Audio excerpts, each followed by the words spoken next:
bakombo nyonso awana se abakombo nyonso awana se yemba kombo yo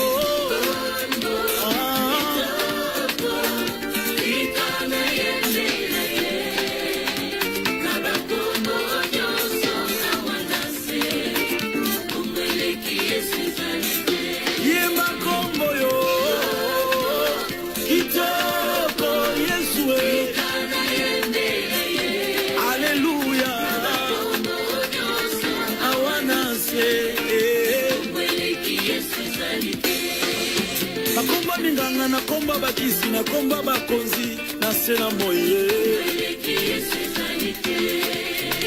na bakombo nyonso awana se ye bakombo yo Yesu abongi na kembo nyonso Eklesia kotambola tambola na Yesu longo Bakristu kotambola tambola na Yesu longo Onde kotambola tambola na Yesu Yesu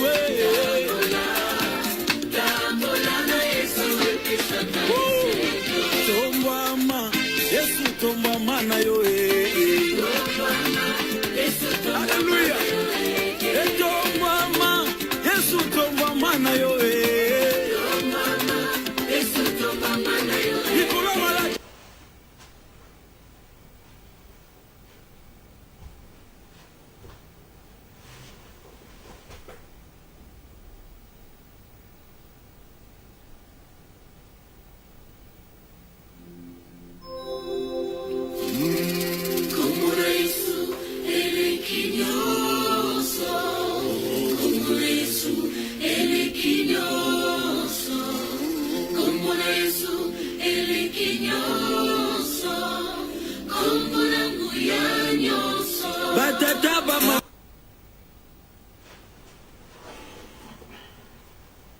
Bien, merci beaucoup.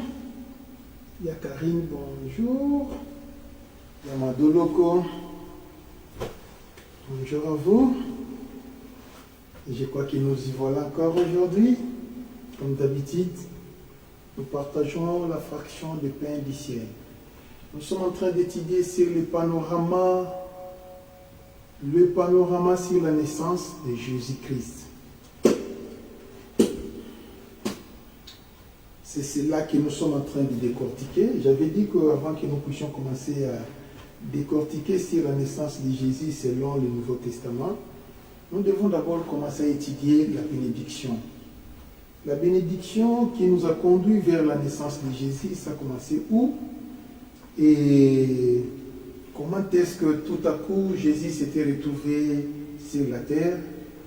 Il devient un grand personnage que le monde entier est en train de commémorer. Le 25 décembre, toutes les églises chrétiennes du monde entier festoient la naissance de Jésus-Christ, sauf les églises libres qui ont dit que le 25 décembre, c'est la fête des païens. Ça, c'est selon les Illuminati, les chrétiens Illuminati. C'est eux qui sont en train d'influencer ces courants en Afrique centrale. Mais dans le monde entier, ça n'existe pas. Cela existe seulement chez les Illuminati. Les gens qui ont les chapeaux des juifs, ainsi que les écharpes des juifs, c'est eux qui apportent, qui amènent ces genres de courants, surtout dans notre pays, la République démocratique du Congo, et tous les pasteurs qui font des copies aveugles. Ils sont en train de conduire, d'amener encore cela dans d'autres pays pour continuer à aveugler d'autres personnes. Mais la parole, ça se rectifie, ça se corrige de soi-même. Même s'il y a des gens qui pouvaient conduire l'évangile dans l'égarement, mais après un siècle, l'évangile redeviendra sur les droits chrétiens. Ça, c'est l'œuvre du Saint-Esprit. C'est de cette manière-là que ça se passe. Ok. Jésus n'était pas né n'était pas né le 25 décembre. C'est vrai, mais c'est une journée conventionnelle. Nous avons intérêt de commémorer cela. On s'en fout de ce qu'on appelle les dieux des païens, les dieux soleil. Ça, je m'en fous de ça. Et c'est comme ça. Les dimanches aussi, c'est les jours du dieu soleil. Mais quand nous partons à l'église, on n'invoque pas les dieux soleil. Jamais. C'est de cette manière-là que ça se passe. Ouvrez vos esprits et comprenez tout ce que je suis en train de vous parler. Aujourd'hui, nous allons étudier la bénédiction de tous les enfants de Jacob. Évidemment, dans l'histoire de la Bible, Jacob a amené un nouveau vent. J'aimerais prier d'abord, Seigneur, soyez avec nous. Que ton nom soit sanctifié à jamais, Éternel, enseigne-nous ta parole par l'entremise du Saint-Esprit au nom de Jésus. Amen. Jacob, c'est un personnage qui a apporté un nouveau vent. Vraiment, il avait amené un nouveau vent au milieu et dans l'histoire de l'humanité. Il est la première personne qui avait épousé 4 femmes à la fois. C'est incroyable. Jacob avait épousé 4 femmes et il avait mis au monde 12 enfants. À ne pas oublier. Les enfants de Jacob n'étaient pas seulement 12, ils étaient plusieurs parce qu'on n'avait pas compté les femmes. On avait compté les hommes. Si Dina s'était retrouvé écrit dans la Bible, parce que Dina avait marqué l'histoire de la manière dont on l'avait violée et de la manière dont ses frères étaient allés venger tout un village. On les avait circoncis. Après la circoncision, à cause de la faiblesse des blessures, on l'avait tué. On avait tué tous les hommes du village. C'est pourquoi Dina est entrée dans la Bible. Cela voulait dire quoi? Raisonner sur l'événement dans l'espace. Rachel pouvait avoir plusieurs filles. Léa pouvait avoir aussi plusieurs filles. Zilpa pouvait avoir plusieurs filles. Ainsi que Bila pouvait aussi avoir plusieurs filles. Donc Jacob pouvait avoir plus de 24 enfants. 3 points de suspension. On ne sait pas commenter là-dessus parce que la Bible ne l'a pas épinglé. C'est comme dans l'histoire d'Adam et Ève. Les gens croiront peut-être les nouveaux, les bébés spirituels dans la méditation. Ils diront qu'Adam n'avait que 2 enfants, Caïn et Abel. Nous sommes grandis comme ça. Et au fil du temps, nous avons compris qu'il y avait un 3e enfant qui s'appelait Seth. Au fil du temps, on grandissait dans la croissance chrétienne, on a compris qu'Adam avait des filles et des fils en grand nombre. Donc les noms de filles n'étaient pas écrits, mais les noms de fils étaient écrits. C'est de cette manière-là que ça se passe. C'est pareil aussi dans l'histoire de Noé. Comme on n'écrivait pas les noms des femmes, Noé pouvait avoir aussi les enfants filles, mais qui n'étaient pas épinglés dans la Bible. Donc on ne peut pas commenter sur ça, parce que la Bible ne l'a pas écrit. C'est de cette manière-là que ça se passe. Moi, je ne peux pas imaginer comment on ne pouvait pas énumérer les noms de la femme de Noé quand même dans la Bible. Il a fallu que son nom soit écrit dans la Bible, mais on n'a pas écrit. Vous allez voir dans la première 10 générations, les noms de leurs femmes n'étaient pas dans la Bible. La femme de Lémec, rien du tout. La femme de Métouchéla, rien du tout. La femme de Métoujaël, rien du tout. La femme de Noc n'était pas écrite dans la Bible. Même de Seth, on n'avait pas écrit. On n'avait pas écrit. Seulement dans la postérité de Caïn. C'est là où nous avons vu, on avait quand même énuméré les hommes et leurs femmes. C'est dans la postérité de Caïn. Mais dans la postérité de Noc, on n'avait pas écrit.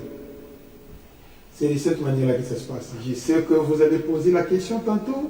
Et dans la postérité des femmes, Caïn, où est-ce qu'ils avaient trouvé la femme? Ils avaient épousé leur sœur. Parce qu'Adam avait plusieurs filles. C'est ainsi, à cette époque-là, ce n'était pas un péché. C'est de cette manière-là que ça se passe. Pour ne pas y créer des illusions et des utopies. Voilà, il y avait un autre monde, patati patata, ce n'est pas comme ça. Nous avons compris que Léa signifie lion. Par contre, Rachel signifie brebis. Et de l'autre côté, nous avons aussi Bila et nous avons Zilpa. Et chacun avait mis au monde ses enfants. Les enfants de Léa. Léa avait engendré 6 enfants, parmi lesquels Jacob avait béni. Les 6 enfants de Léa sont l'aîné, c'est Ribin, qui signifie mon fils. Le second, c'est Siméon, qui signifie entendre, écouter. Le troisième, c'est Lévi. Le quatrième, c'est Juda, qui signifie louange. Le cinquième, c'est Zabilon, qui signifie attaché, lié, attaché, comme l'agneau qui était attaché. Et le sixième, c'était Issachar, qui signifie récompense. Maintenant, nous allons voir les enfants de Rachel. Rachel n'avait que 2 enfants. C'était justement Joseph. Quand je dirais Joseph, qui signifie plusieurs descendants. Donc c'est lui qui aura plusieurs descendants. Et nous avons Benjamin. Mais dans la naissance de Benjamin, Rachel avait fait l'hémorragie. Pendant qu'elle avait fait l'hémorragie, elle voulait mourir. Rachel avait donné à son enfant un nom qu'on a appelé Ben-Oni, qui signifie le fils de ma douleur. Mais quand le papa était venu, Jacob, il dit non, mon enfant ne s'appellera pas le fils de ma douleur. C'est un mauvais présage. Il s'appellera plutôt Benjamin. C'est de cette manière-là que ça se passe. Vous voyez? Ok. Maintenant, quand il lui a donné le nom de Benjamin, ça signifie le fils de ma droite. Bila alors. Bila, qui elle était en réalité. Bila était la servante de Rachel, avait aussi mis au monde 2 enfants. Nous avons Dan. Dan qui signifie jugement. Attention, il y a une différence entre Daniel ainsi que Dan. Dan, c'est jugement. Entre parenthèses, Satan. Mais Daniel signifie le jugement de Dieu. Très bien. Pour nous les chrétiens, donner à un enfant le nom de Dan, c'est un mauvais présage. Je ne peux pas donner à mon enfant le nom de Dan quand même. Jamais. Mais Daniel, je vais lui donner le nom de Daniel. Mais je ne peux pas donner à mon enfant le nom de Dan. Jamais. Sinon le diable va l'utiliser pour juger ses frères, pour juger l'évangile, pour juger les pasteurs. Il deviendra un antichrist. Ben, je ne peux pas accepter ça quand même. C'est comme ça que ça se passe. C'est pareil aussi. Moi, Ricky Maïla, je ne peux jamais donner à mon enfant le nom de Caleb. Je ne peux pas. Parce que Caleb signifie chien. Je ne pense pas que cet enfant sera un chien qui ne va pas aboyer selon Ésaïe. Lui peut-être sera un chien de chien qui va manger ce qu'il avait voulu. Donc, il sera un enfant incirconcis même s'il prêchait. Même s'il sera à l'église, il sera un enfant incirconcis parce qu'il s'appelle chien. En plus, il peut développer les fanfaronnades. Un enfant qui parle beaucoup, n'importe qui passe, n'importe quelle personne qui passe, il aboie n'importe qui. Il s'acharne à n'importe qui, un enfant méchant, nerveux, incompréhensif, impulsif. C'est pour cela, par ma prudence, moi, je ne peux pas donner à mon enfant le nom de Caleb. Jamais. Même si ça s'est trouvé dans la Bible, c'est un mauvais présage. Il y a plusieurs noms qui se trouvent dans la Bible. Ce sont des noms qu'on ne peut pas donner aux enfants. Mais tellement que les gens les trouvent dans la Bible, ils croient que tous les noms qui sont dans la Bible, ce sont des noms géniaux. Loin de là. Il faut chercher l'étymologie du mot pour comprendre l'essence du nom avant de l'attribuer à ton enfant. Parce que il y a un lien qui existe entre le nom et la personne. C'est comme ça que ça se passe. Vous avez donné Ndoi à qui? Non, c'était le nom de ma mère. Je prends ce nom, je donne ça à mon enfant. Le comportement de ta mère sera interprété par cet enfant. Parce que l'enfant est porteuse du nom de sa mère. Ce sont des phénomènes qui paraissent époustouflants, mais ce sont des vérités intrinsèques que nous vivons sur la terre. C'est de cette manière que ça se passe. C'est pour cela que vous allez constater que tous les godets ont le même comportement à peu près. Tous les godets sont tout à fait des hypocrites. Tous les godets sont tout à fait des timides. Tous les godets sont tout à fait des silencieux, mais des forces tranquilles. La majorité des godets sont comme ça. Vous voyez? Et quand vous allez vérifier, tous les maris, ce sont les gens qui aiment aller à l'église, même s'ils ne vont pas se convertir, mais qui aiment fréquenter les églises. La majorité des maris. Regardez toutes les martes. La majorité des martes, ce sont des travailleuses. mais qui se donnent moins dans le domaine de l'Église. Ils partent à l'Église par influence, mais ils n'ont pas le sang d'aller prier. Et regardez l'histoire de Marie et Marthe. Et Marie contamine les autres et les comportements, et Marthe contamine aussi les leurs. C'est de cette manière-là que ça se passe. Voilà tout ce que je peux vous parler. Il y a un nom que j'aime citer, quoique j'ai ma fille qui s'appelle comme ça, mais c'est un exemple. Quand tu donnes à ton enfant le nom de Marguerite, cet enfant sera une personne qui est capable à se chamailler à tout moment et à chaque instant. Parce que c'est un enfant qui parlera beaucoup. Toutes les Marguerites que je connais ont les mêmes tendances, les mêmes comportements. C'est de cette manière-là que ça se passe. Est-ce que je peux commencer à donner des exemples? Continuez vous-même, continuez en vous-même, faites des analyses. Aujourd'hui, ce n'est pas ça qui est l'objet de nos études. Les fils de Bila, c'est Dan, ainsi que Nephtali. Dan signifie jugement, ainsi que Nephtali qui signifie mon combat. Mon combat, c'est la signification de Nephtali.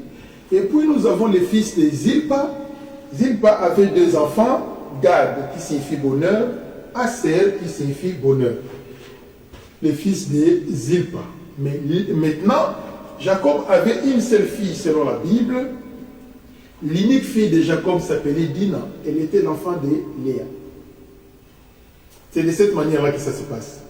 Voilà, dans la globalité, les enfants de Jacob. Qu'est-ce qui s'était passé? C'était Isaac. C'était la volonté d'Isaac. Il dit, je vais mourir, je vais te bénir mon fils, va me chercher les gibiers, attrapez les gibiers, préparez, amenez-les-moi. Quand je mangerai, dès que je finirai de manger, je te bénirai. Et après je mourrai. C'est lui qui avait dit. C'était une parole inspirée, mais c'est lui qui disait. Jacob. Jacob devait interpréter les comportements de ses enfants. Il devait prédire les comportements de ses enfants sous l'inspiration du Saint-Esprit. C'est ainsi qu'il avait détaillé un peu le présage, les prédictions de ses 12 enfants. Il a commencé à tout citer. Et quand il était arrivé auprès des Ribins, il voulait parler du Ribin, mon premier fils, malheureusement pour lui. Dans l'histoire de la Bible, il y a des choses qui sont époustouflantes. For example, vous savez que la plupart des premiers enfants, ce sont des gens que le diable utilise souvent. Les premiers enfants. Vous voyez comment ça se passe. Pourquoi? C'est parce que la première personne qui était venue dans le monde, c'était Satan. Alors, tout ce qui paraît premier, le diable aime arracher ça facilement. Est-ce que je peux donner des exemples? Revoyez un peu l'histoire de Caïn. Est-ce que je peux encore parler? Essayez un peu de revoir un peu l'histoire de Saül et Jacob. Est-ce que ça peut vous dire quelque chose? Et je peux commencer à citer plusieurs. Je m'arrête d'abord là. Vous voyez comment ça se passe? Je bénis l'Éternel car il nous aime beaucoup. Écoutez le langage de Jésus. Mais, ça c'est le langage de Baraman. Il dit que, mais les gens ont déjà bu les premiers vins, ils se sont enivrés. Voici le bon vin est venu en seconde position. Mais les premiers n'étaient pas bons, c'était assez bon. Les gens se sont enivrés. Le bon vin est venu après. Mais c'était déjà tard. Les gens étaient saoulés, avaient été déjà saoulés. Vous voyez comment ça se passe?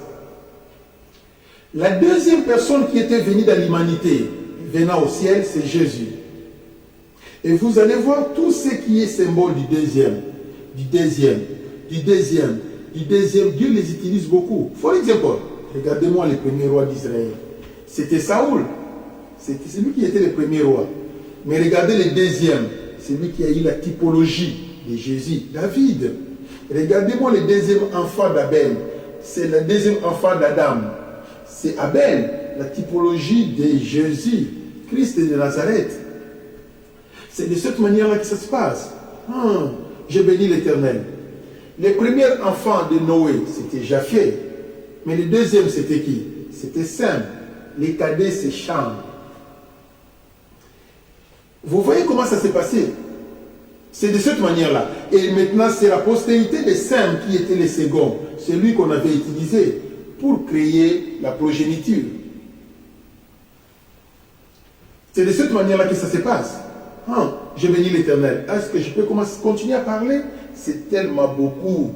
C'est tellement beaucoup. C'est comme ça. Je bénis Dieu car il nous aime beaucoup. Et dans chaque famille, il y a toujours une personne que Dieu élève et il y a toujours une personne que Satan utilise. Presque dans chaque famille, ça ne manque jamais. Dans la famille adamique, Caïn était l'offrande de Satan. Mais Seth, c'est l'offrande de Dieu qui devait créer la progéniture. Dans la famille de Noé, c'était pareil. Il y a un qui était maudit, c'était Cham, les cadets. Mais il y a un qui devait créer la progéniture, c'était Sam. Mais regardez-moi le fils d'Abraham, l'aîné, le diable a utilisé. C'est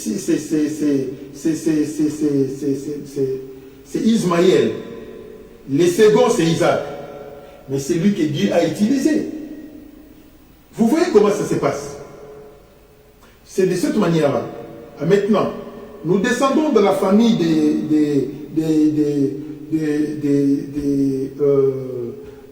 Isaac. Dans la famille d'Isaac, il mettra au monde des enfants, ce sont des jumeaux. D'ailleurs, c'est les premiers jumeaux dans l'histoire de la Bible, Ésaü et Jacob. Mais celui qui était sorti le premier, c'est lui, Ésaü. Vous voyez comment ça se passait? C'est lui qui avait perdu la bénédiction. Il était comme le symbole de l'offrande de celui-là, de Satan. Mais voici, c'est lui qui devait créer la progéniture. C'est justement le fils le deuxième, c'est Jacob. Entrons maintenant dans la famille de Jacob. Quand nous allons étudier la famille de Jacob, le premier-né de Jacob, c'est Ruben. C'est lui que le diable a pris. Parce que le diable aime prendre les aînés. Le diable aime utiliser les premiers. C'est comme ça que ça se passe. Quand maintenant, le diable a touché Ruben, comment il avait touché Ruben? Ruben est allé coucher avec la femme de son père, avec la concubine de son père. C'était un choc dans le cœur du papa. Un choc grave. Qu'il ne pouvait pas, il ne savait pas comment il va pardonner. Comment il peut normaliser ça? Jusqu'à la dernière minute avant qu'il puisse décéder. Le papa a rappelé ça. Ruben, tu as monté au-dessus de la femme de ton père. Je vais lire, sinon je vais parler, je vais rabâcher sur les inégalités, les choses qui n'est. Ruben, toi mon premier-né, ma force, 49, verset 3, Genèse. Ruben, toi mon premier-né, ma force et les prémices de ma vigueur, supérieure en dignité et supérieure en puissance. Verset 4. Impétueux comme les eaux, tu n'auras pas la prééminence, Dieu dit. Tu n'auras pas le droit d'aînesse. Pourquoi? Car tu es monté sur la couche de ton père. Tu as souillé ma couche en y montant. Point. Il dit, tu perds le monopole d'être aîné. Oh là là. Ah, aujourd'hui, ça sera terrible. Hein? Qu'est-ce que l'émission va se passer jusqu'à la fin? Qu'est-ce que c'est?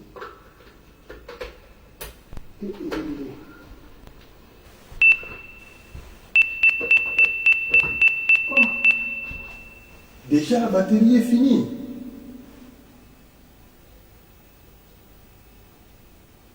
Ce n'est pas possible. Waouh, mais ce que j'ai mis, il n'y a même pas l'énergie, donc l'émission va se couper. L'émission va se terminer, dans bientôt on ne va pas finir parce que cette batterie-là, n'a pas besoin de charger. Il y a mon atelier qui lobby, n'a chargé mon pété. Donc, oh là là, oh il a dit, bon, ça va. Je vais essayer de m'expliquer, peut-être demain je finirai si je ne fais pas réussir à finir ça. Vous voyez comment le diable utilise les premiers-nés. Ça a toujours été comme ça. Et quand vous allez lire dans l'histoire de la Bible, c'est toujours comme ça partout. Si vous êtes né de la famille, il faut faire attention que le diable ne vous utilise pas. Que le diable ne vous utilise pas pour juger les hommes de Dieu, pour juger l'église de Dieu, pour juger Dieu, pour juger la parole de Dieu. En ce moment-là, tu es garé. Tu ne seras pas sauvé. Parce que tu as déjà les symptômes de Satan, des satanistes. Il faut faire très attention avec ça. Mais plutôt, il faut chercher à faire le bien, être pionnier de l'évangile. Alors, ça sera une très bonne chose. Vous voyez, quand il bénissait Ribin, il s'est souvenu de tous les mal que lui avait fait à Ribin. Donc, Ribin n'avait pas eu la bénédiction, si ce n'est que la malédiction de son impudicité. Il a couché sur la femme de son père, ainsi qu'il a parlé sur Siméon. Quand il avait béni Siméon, c'était cool. Mais quelque chose qui m'avait impressionné, mais quand il bénissait Lévi, il n'avait rien dit. Rien du tout. Lévi n'avait pas eu la bénédiction de la part de son père. Regardez ce qu'il avait dit. Regardez.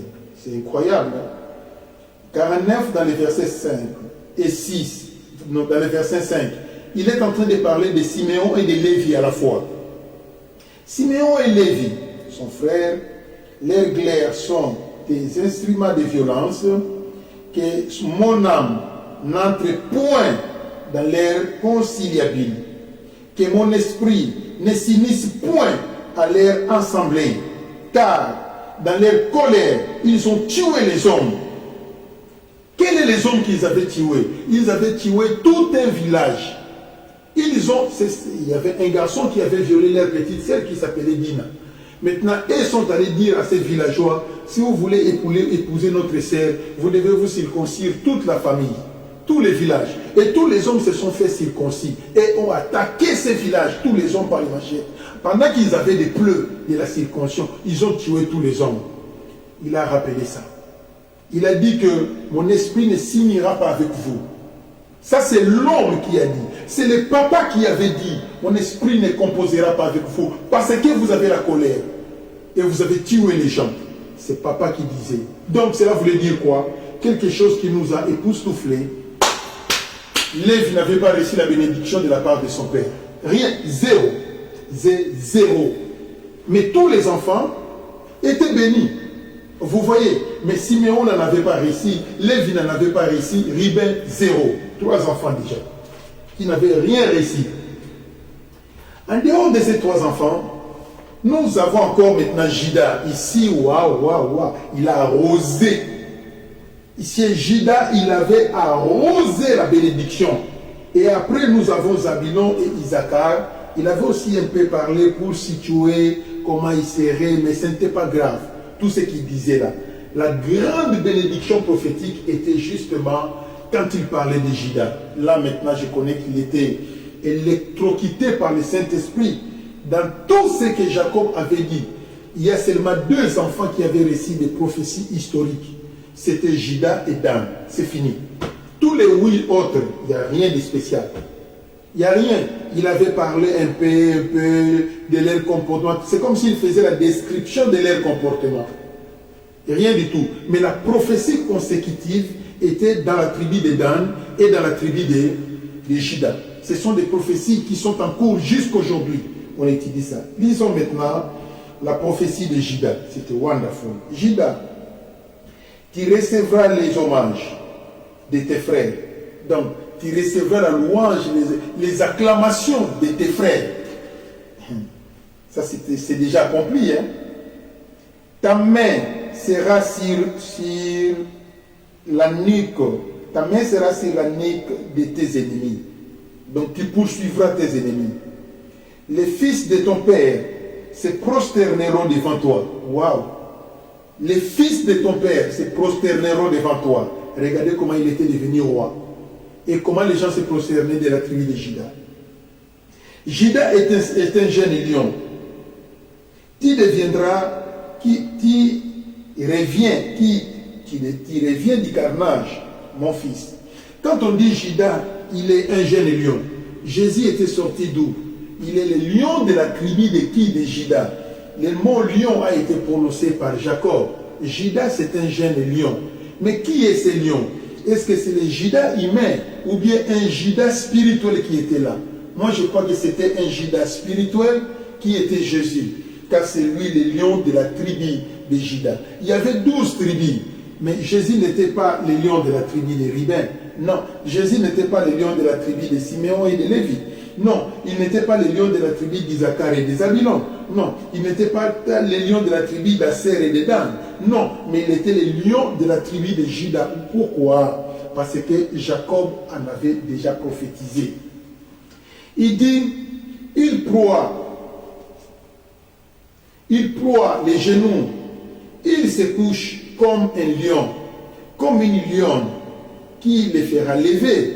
Les sceptres ne s'éloignera point de Juda jusqu'à ce que les sceptres ne s'éloignera point de Juda, ni les bâtons souverains d'entre ses pieds, jusqu'à ce que les Shiloh naîtra. Jusqu'à ce que viennent les Shiloh. Les bâtons ne s'éloignera point de Juda. Donc, le pouvoir royal ne s'éloignera point de Juda, malgré l'arrivée de Nabucodonosor, malgré l'arrivée des Perses et des Médes, malgré l'arrivée des Babyloniens, malgré l'arrivée des Grecs, malgré l'arrivée des Romains. Les sceptres étaient toujours là jusqu'à ce que Jésus était né. Quand Jésus est né, il est parti, c'est fini. Les sceptres est parti avec Juda, avec Jésus. Jésus est parti avec les sceptres. Juda est resté maintenant nul. Israël est resté nul. Jusqu'à l'an 70, ils se sont dispersés. La nation juive n'existait plus depuis l'an 70 que Titus, le roi Titus, avait détruit Israël complètement. Vous voyez comment la prophétie de l'Éternel s'est accomplie. Ici, la prophétie s'est accomplie vite. Et ça s'accomplit jusqu'aujourd'hui. Lisons ce qu'il avait dit à Dan. Et vous allez comprendre. Il dit ceci. Dan jugera son peuple comme ligne de tribu d'Israël. C'est Dan qui va juger son peuple. Cela ne veut pas dire qu'il y aura des magistrats qui sortiront de la tribu de Dan. Non, ça c'est le jugement spirituel. Ici maintenant c'est le diable qui est en train d'utiliser Dan. La preuve en est, continuons de lire dans le verset 17. Dan sera un serpent sur les chemins, une vipère sur les sentiers. Et Dan sera un serpent sur les chemins. Il sera une vipère sur les sentiers, mordant les talons du cheval pour que les cavaliers tombent. Vous voyez comment ça se passe? Il va mordre les talons du cheval pour que celui qui est au-dessus du cheval tombe. C'est ça ce qu'il lui fera. C'est clair. Ça, c'est la mission de Dan. Et d'ailleurs, c'est complété quelque part dans la Bible. Est-ce que je peux lire ça?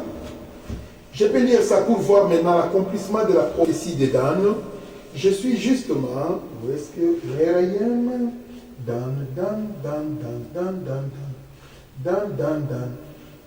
je suis là. Amos chapitre 8 verset 14. Est-ce que je peux voir ça vite? Amos, où tu es? Ne me dérange pas. Hein? Fais-toi voir vite, Amos. Hein? Où tu es? Joël. Osée. Et Amos tout. Amos est là. Amos.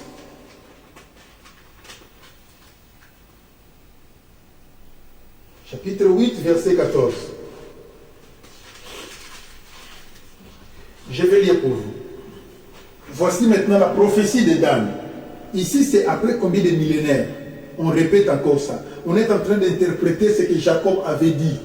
Après plus de 1500 ans. Écoutez. Ce n'est pas 1500, 500, 1000. Donc, après 1800 ans, je crois, on est en train de rappeler et d'expliquer la prophétie de Jacob. Voici les jours viennent, dit le Seigneur l'Éternel, où j'enverrai la famine dans les pays, non la disette de pain, ni de soif, mais la fin d'entendre, c'est pas ça. Oh là là, qu'est-ce qui se passe? 8, 14. Je suis là. J'avais lu 8, 11, j'ai lu 8, 14. Il juge par les péchés de Samarie et ils disent, vive ton Dieu Dan, vive la voix de Beersheba, mais ils tomberont et ne se relèveront point. On dira, vive ton Dieu Dan. Dan a un Dieu. Vous voyez comment ça se passe. C'est pourquoi on verra la bête qui monte de la mer et la bête qui monte de la terre. La bête qui monte de la terre a pour origine des nations païennes. Mais la bête qui monte de la mer, il est une personne de la parole. On sous-entend que cette bête sera juif, entre guillemets.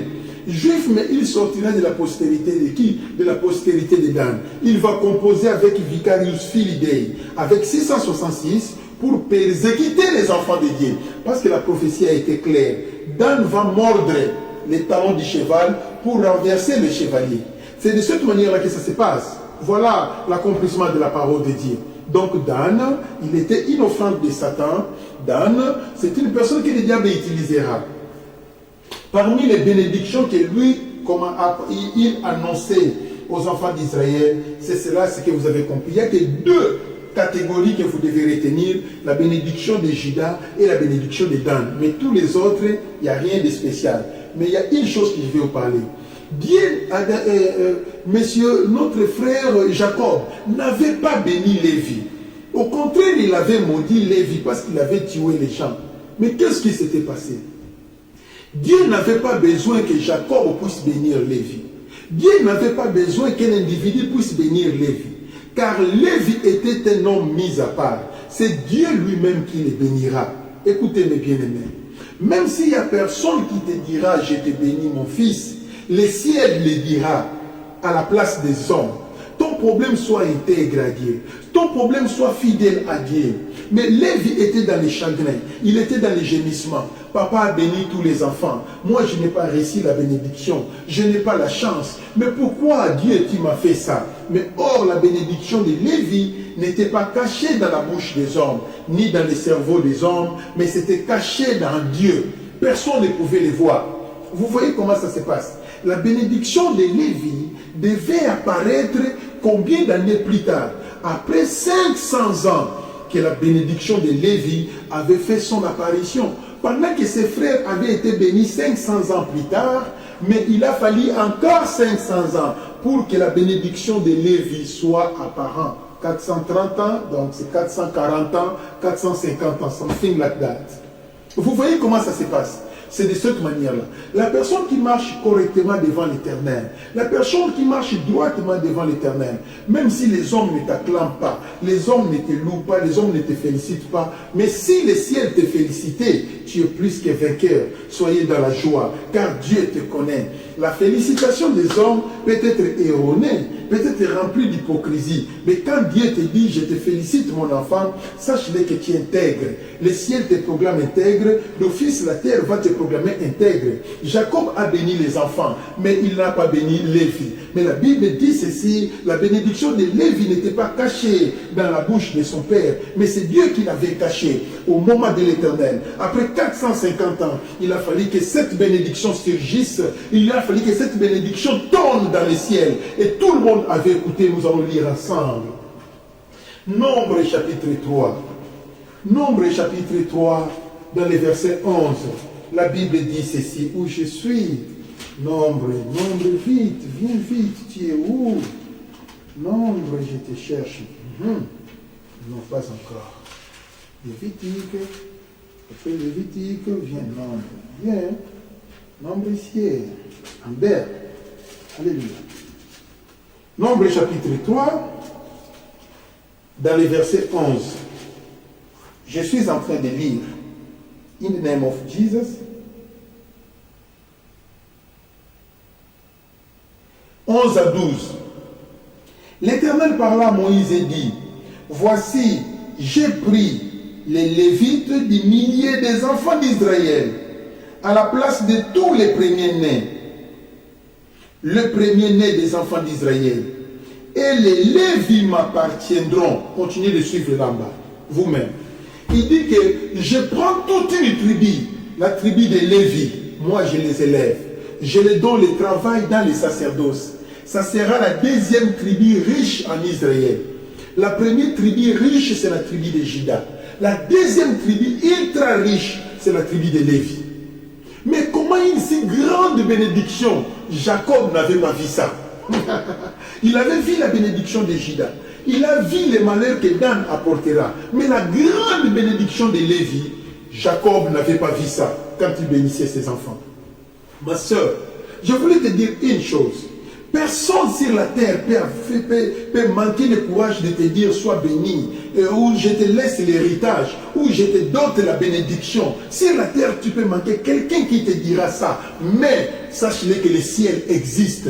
C'est la clé de l'abîme, la clé du royaume, du séjour des morts, la clé de la bénédiction est entre les mains de Dieu. Si Dieu dit que je t'aime, mon fils, je t'ai engendré aujourd'hui, si Dieu dit que je te bénis, personne ne l'arrêtera.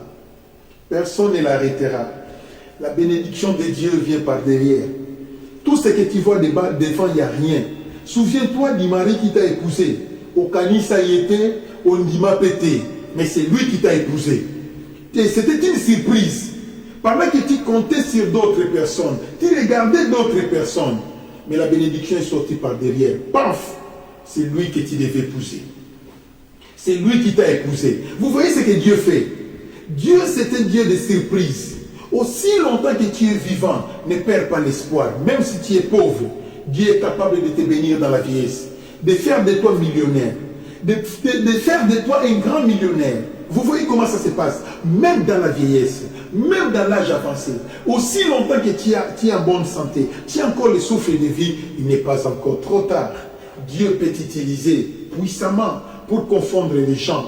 C'est comme ça que ça se passe. Il faut toujours espérer à l'Éternel. David disait, j'espère à l'Éternel. Mon âme espère et j'attends sa promesse. La promesse de l'Éternel, même si elle dure, elle s'accomplira. Elle s'accomplira certainement. Quand l'Éternel dit que je te tiens, je te touche dans ma main, personne ne te dévorera. Personne ne t'arrachera de la main de l'Éternel. Si vous êtes enfant de Dieu, les derniers mots dans votre vie appartiennent à l'Éternel. Ce n'est pas les sorciers, ce n'est pas la pandémie, ce n'est pas l'endémie, ce n'est pas la maladie, ce n'est pas la malédiction, ce n'est pas les diables, les satanés ainsi que les gens qui dérangent. Ce n'est pas eux qui ont les derniers mots dans ta vie. C'est Dieu, les grands Elohim. El Elyon, El Shaddai, El Olam. Vous voyez comment ça se passe. Je ne peux pas imaginer un grand homme comme Jacob qui bénissait tous les enfants, mais arrivé à Lévi, il n'a pas béni. Tout au contraire, c'était les paroles de la malédiction. Il dit que mon esprit à moi, heureusement, il avait dit mon esprit. Il n'a pas dit le Saint-Esprit. Il a dit mon esprit ne composera pas sur vous. Mais tu es un être humain. Même si ton esprit ne composera pas sur moi, ce n'est pas un problème. Mais l'esprit du ciel marchera avec moi. La preuve en est, le Saint-Esprit était descendu sur Lévi. C'est seulement à Lévi qu'on avait dit, tu ne boiras pas la boisson enivrante. Tu ne boiras pas la liqueur forte. Mais pourquoi? À cause de l'Esprit Saint qui va composer avec toi. Dieu t'aime. Dieu t'aime beaucoup. Ce que le monde condamne, ce n'est pas toujours ça, ce que Dieu condamne. Dieu n'a pas condamné ça. Ils ont tué les hommes parce qu'ils avaient violé. Mais ça, c'est Dieu a négligé ça. Il a banalisé ça. C'est pas grave. D'ailleurs, à cette époque-là, la loi de Moïse n'était pas là. Il n'y avait pas une loi qui interdisait les meurtres. C'était la période des 100 lois. Vous voyez, c'est pourquoi Dieu avait banalisé ce genre de crimes. Mais Jacob a voulu rendre ça dur. Mais Dieu a dit, c'est pas grave. Moi, je vais utiliser Lévi. Pendant que Jacob n'avait pas béni Lévi, Dieu dit, moi, je vais le bénir. Je suis ce que Dieu dit que je suis. Je suis ce que Dieu dit que je suis. Et tu es ce que Dieu dit que tu es. C'est de cette manière-là que ça se passe. Quand le monde diront, soyez maudits, si c'est Dieu qui t'a béni, tout ce que le monde diront est nul et sans effet. Il faut avoir la foi. Le juste vivra par la foi. Alléluia. Je suis arrivé à la fin, ayant peur que la batterie capote encore, parce que je connais qu'il n'y a rien à l'intérieur. Soulevez les mains, je vais prier pour vous. Je vous aime beaucoup. Demain, il faut être là, nombre à 18h. Ça sera la continuité de notre enseignement. Éternel, merci pour ces moments. Bénis tes enfants, bénis ton peuple. Donnez la joie dans leur cœur. Donnez la paix dans leur cœur. Que ton nom soit sanctifié dans leur vie. Par le nom puissant de Jésus. Par le nom puissant de Jésus, qui est notre seul Seigneur et Sauveur. Amen. Bye. I love you so much. À nous revoir demain à 18h juste, la continuité sur le panorama de la naissance de Jésus-Christ. Amen.